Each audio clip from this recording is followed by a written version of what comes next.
আপনারা দেখতে পাচ্ছেন কোটা আন্দোলনকারী শিক্ষার্থীদেরকে চোখের সামনে পাখির মতো গুলি করে মারছে পুলিশ।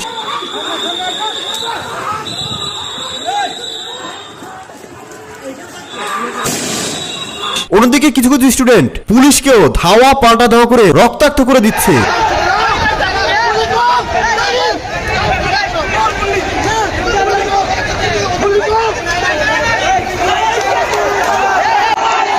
মৃত্যুর মিছিল বয়ে যাচ্ছে, গোটা দেশ জুড়ে আতঙ্ক বিরাজ করছে। বর্তমান সময় ঢাকা শহরে রক্তের বন্যা বয়ে যাচ্ছে। কোথাও দেখা যাচ্ছে পুলিশ প্রশাসন স্টুডেন্টদেরকে উদ্দেশ্য করে গুলি করছে, ফাঁকা গুলি, কারো বুকের উপর গুলি করছে। অন্যদিকে পুলিশকেও কিছু কিছু স্টুডেন্ট সরাসরি পিটিয়ে রক্তাক্ত করে দিচ্ছে। মৃত্যুর মিছিল বয়ে যাচ্ছে। সবকিছু জানতে মনোযোগ সহকারে শেষ পর্যন্ত দেখতে থাকুন। আর আপনি ভিডিওটি কোথা থেকে দেখছেন তাও কমেন্টসের মাধ্যমে লিখে জানান।